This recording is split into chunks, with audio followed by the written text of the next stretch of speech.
39キロいきたいと思います。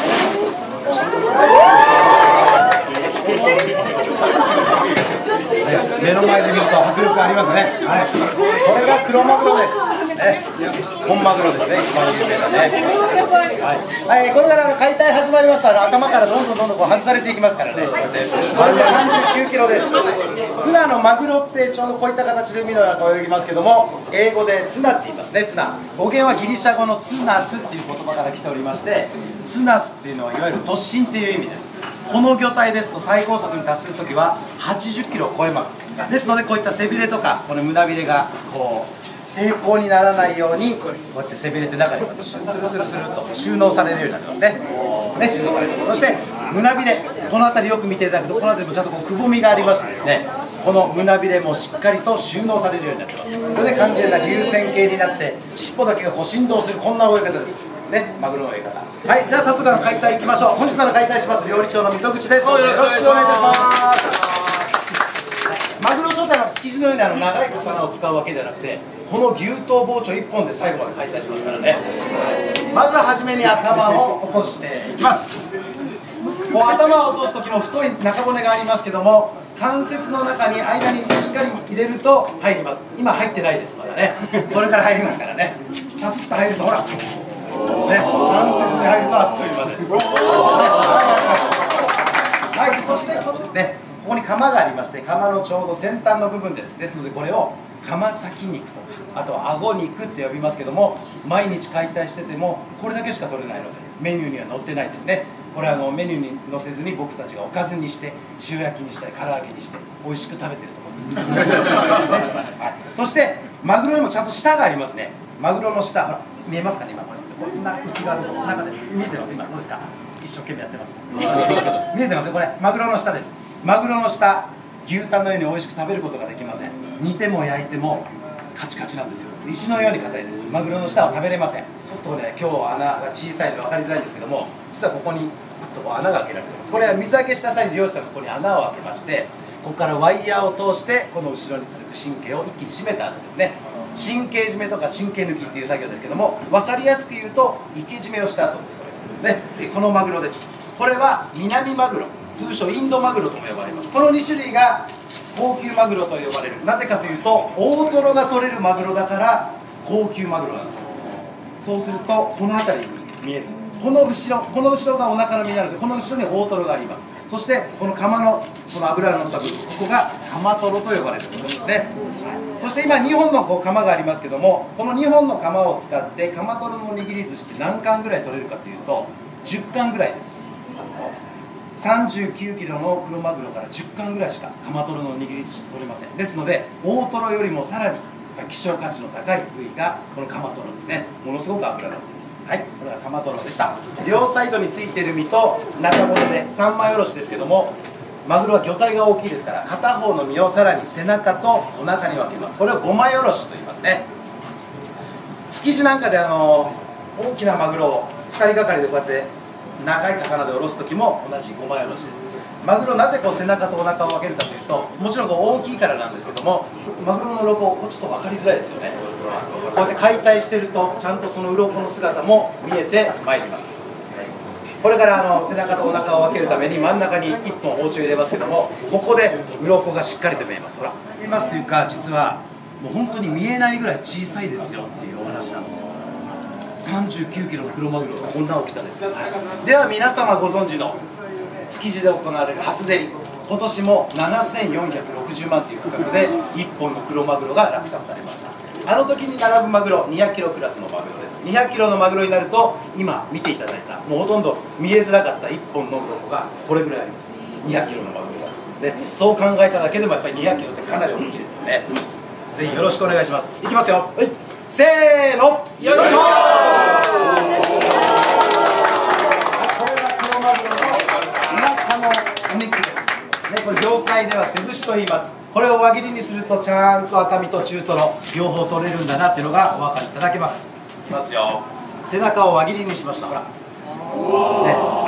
皮に近づくにつれて色が少し白くなっていってますね。この色の白い部分、脂が乗っているところです。ですのでこの辺りをこう中トロ、そしてこの上が赤身というふうに分かれてますけども、普段目にするいわゆるクロマグロの赤身ってもっと真っ赤っかですよね。マグロの赤身は直接空気に触れることによってどんどん赤く発色しますね。これからこのまま置いておくともう真っ赤っかな色鮮やかな赤色に発色していきますね。築地で背節と腹節を別々に注文するとこの腹節の方が 1.5 倍から2倍ぐらいお値段が高くなります。そうですね、大トロが入ってる分どうしてもこの腹節の方が高くなりますよってことですね。はい、ではその腹節もせーの、よいしょー。腹節です。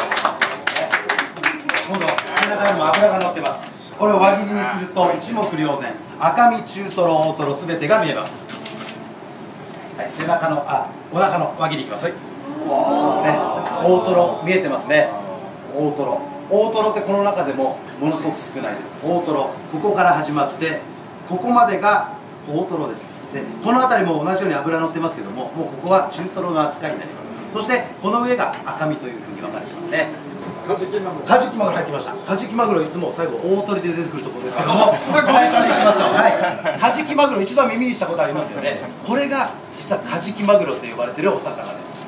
だけど見た目どうしてもマグロとは全然違いますよね。そうなんです。このお魚は加熱用にいわゆるステーキ、唐揚げ、そういった加熱用にこのカジキを扱ってました。それで我々いつの日からかカジキマグロという言葉を耳にしますけども、カジキマグロはマグロとは全く関係のないお魚のことを指しています。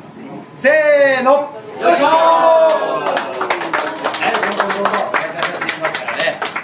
はい、 OK です。じゃあちなみに関東で一番多く流通しているマグロって何マグロって聞いたことあります？多いですね。本マグロ、いわゆる黒マグロに比べると味もちょっとあっさりしてますかね。言いますね、キハダマグロ。はい、キハダマグロこれですよ。これがキハダマグロです。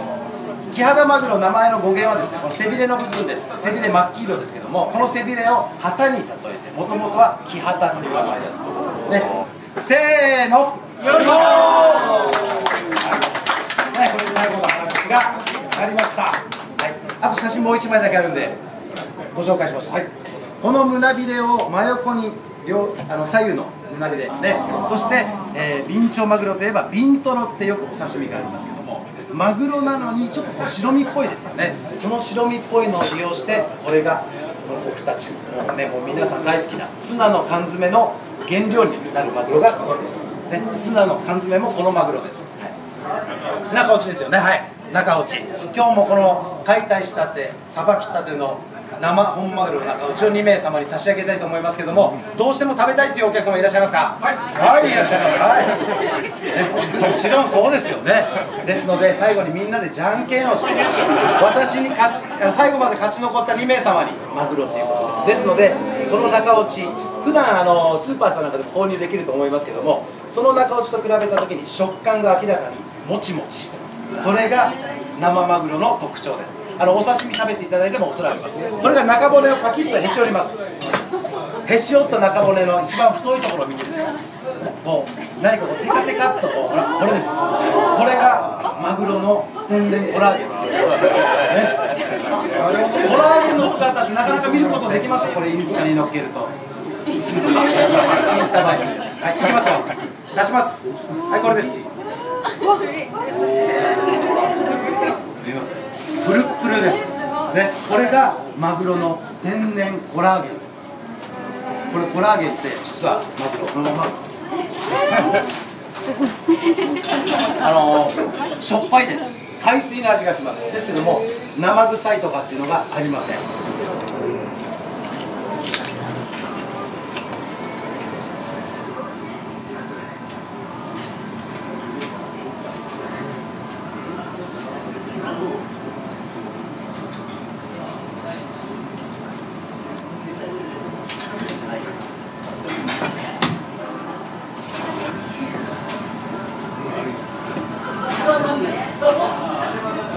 ほらほら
ちょっとしょうがない赤身ちょっと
税が費もないです。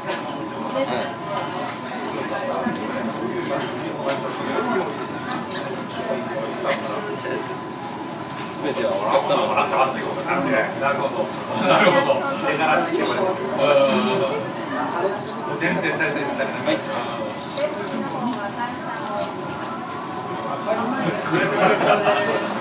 女性。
日本酒のボトルで、めっちゃ高くないやつの。太田君がもらされる。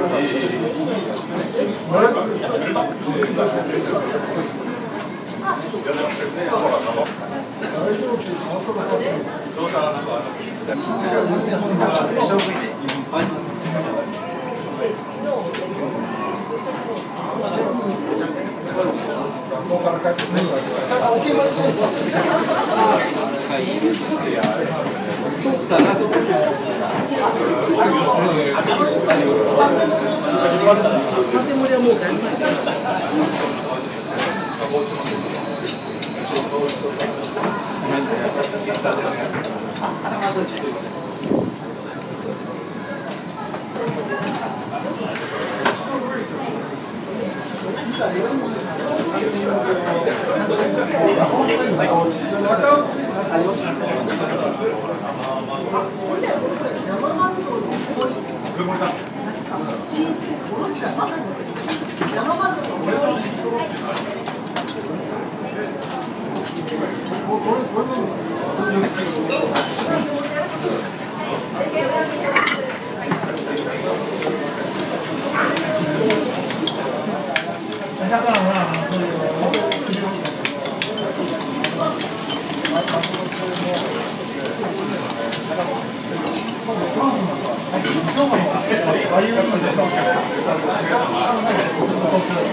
3点盛りはもうだいぶ前だよ。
中のやつでいいから、中にある調理場の中で。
泣く泣く行くのを引き止めない私がだって世界だというので、私がそこに収まるのっていうことが本当に申し訳ない。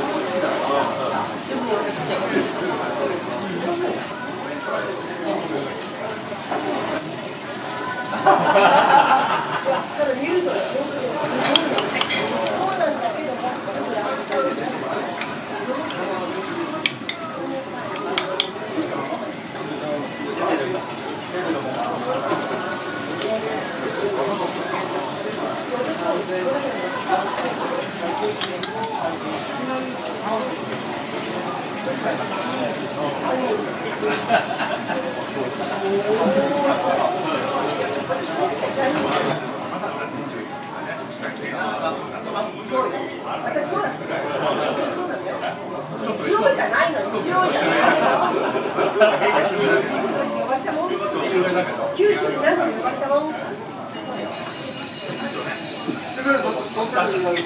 クル活動も。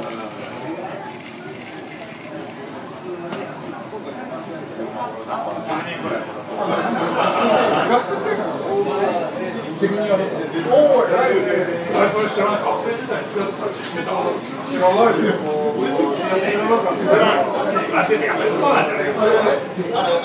あれ、どこ会社。で、だから、東大生が来た時も、実は、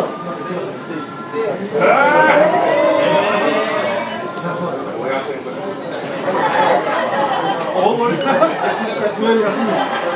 苦労してるんだけど、山盛りに来る。